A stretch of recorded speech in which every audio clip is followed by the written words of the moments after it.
জয় গুরু। আজ আমরা পড়ব দক্ষিণামূর্তি গুরু শ্রী নিগমানন্দ। লিখছেন শ্রী তপন কুমার দাস। জয় গুরু। পূজক পূজা শেষে প্রার্থনা করেন, গুরু যত্তে দক্ষিণং মুখং তেন মাং পাহি নিত্যম।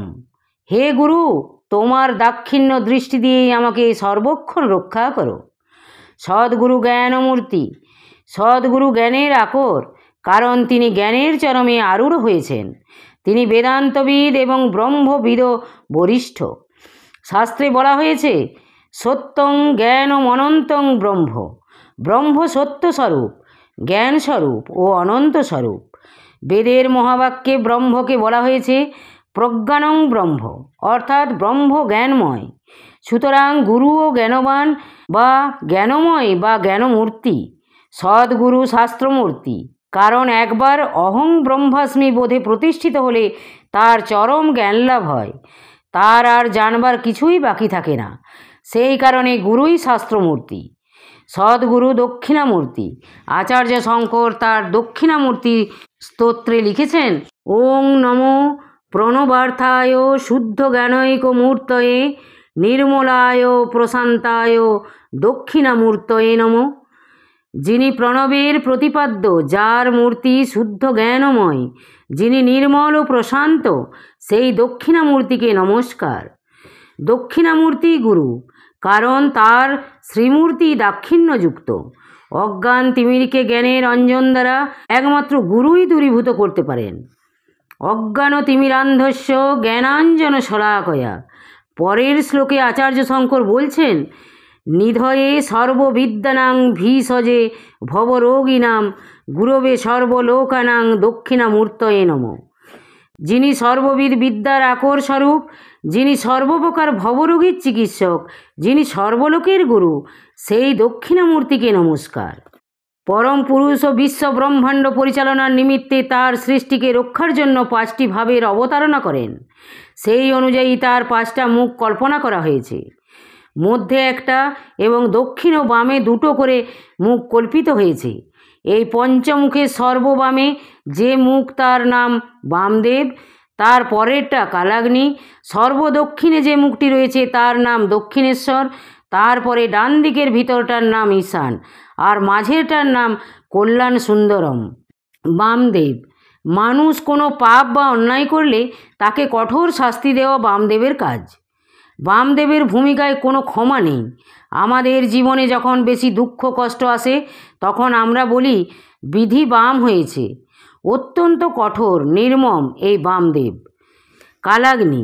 কালাগ্নি পাপীকে জ্বালিয়ে পুড়িয়ে শুধরাবার পথ বাতলে দেন। কল্যাণ সুন্দরম। কল্যাণ সুন্দরম বলেন, বাবা এসো এসো আমার কোলে এসো। যে আমার কোলে বসেছে সে কি কোনো অন্যায় বা খারাপ কাজ করতে পারে? তুমি নিশ্চিন্তে আমার কাছে থাকো। শ্রীকৃষ্ণ অর্জুনকে বলছেন, সর্বধর্মান পরিত্যজ্য মামেকং শরণং ব্রজ অহং তাং সর্বপাপভ্য মোক্ষয়িষ্যামি মা শুচ। সমস্ত ধর্ম অর্থাৎ সমস্ত কর্তব্য কর্ম আমাতে অর্পণ করে তুমি সর্বশক্তিমান সর্বাধার পরমেশ্বর রূপ একমাত্র আমারই শরণ নাও। আমি তোমাকে সমস্ত পাপ হইতে মুক্ত করিব, তুমি শোক করিও না। শ্রী শ্রী ঠাকুরের অভয়বাণী, সব ভার ছেড়ে দে আমার উপর। আধ্যাত্মিক উন্নতির দায় আমার ঘাড়ে চাপিয়ে তোরা নিশ্চিন্ত হ। আমি তোদের সকল ভার বহন করব। এই পাপ পঙ্কিল জগৎ হতে আমি তোদের নিত্য জ্যোতির্ময় আনন্দধামে টেনে নিয়ে যাব। ভাগ্যবানরা তাকে কল্যাণ সুন্দরম হিসাবে পান। ঈশান।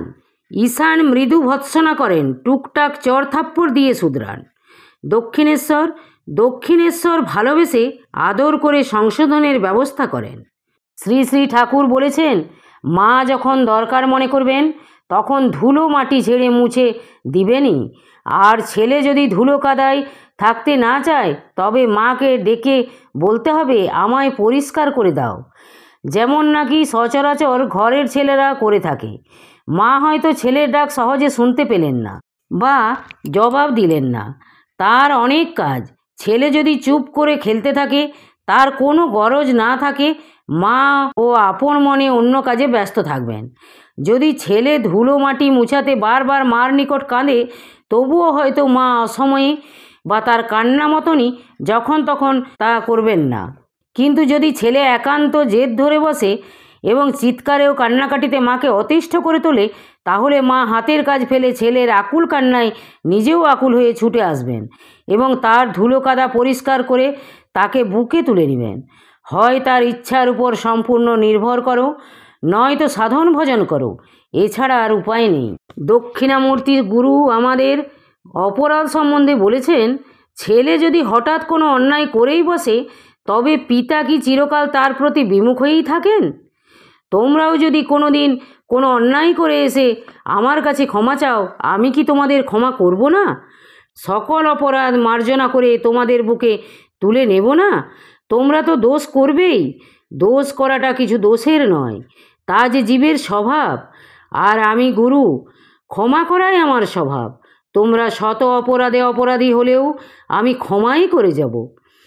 এত সব গেল ত্রুটি বিচ্যুতি ও ক্ষমা করার কথা। দক্ষিণামূর্তি গুরুর এবার দাক্ষিণ্যের কথা শুনুন। সদ্য বিধবা হয়ে সাবজজ অশ্বিনীবাবুর স্ত্রী নীলাচল কুটিরে ছুটে এলেন ঠাকুর নিগমানন্দের কাছে স্বামীশোক ভুলতে। দক্ষিণামূর্তি গুরু নিগমানন্দ স্বরূপে অবস্থান করলেও তার মনুষ্যভার বিসর্জন দেননি, কারণ শিষ্য ভক্তদের প্রতি তার ছিল অফুরন্ত স্নেহ, প্রেম, প্রীতি ও সহানুমর্মিতা। জল ভরা চোখে পিতৃহীন ছেলে দুটিকে নিয়ে সদ্য বিধবা তাকে প্রণাম করতেই উচ্চস্বরে কেঁদে উঠলেন ঠাকুর নিগমানন্দ। পিতৃহারা ছেলে দুটিকে দুহাত বাড়িয়ে বুকে চেপে ধরে থরথর করে কাঁপতে লাগলেন ঠাকুর। ঠাকুরের এই অবস্থা দেখে সদ্য বিধবা দিশেহারা হয়ে গেলেন। তার তাপিত চিত্ত নিগম অশ্রুধারায় শীতল হয়ে গেল। ভুলে গেলেন তিনি পতি হারাবার শোক। ভাবতে লাগলেন, সন্তান হারিয়ে কোনো মা বোধহয় এত উচ্ছ্বসিত রোদনে ভেঙে পড়ে না। কোথায় ঠাকুর তাকে সান্ত্বনা দেবেন, না ঠাকুরকেই এখন কি করে সান্ত্বনা দেবেন তা তিনি ঠিক করতে পারলেন না। নিজের শোক ভুলে ঠাকুরের গায়ে হাত বুলাতে লাগলেন অশ্বিনীবাবুর স্ত্রী।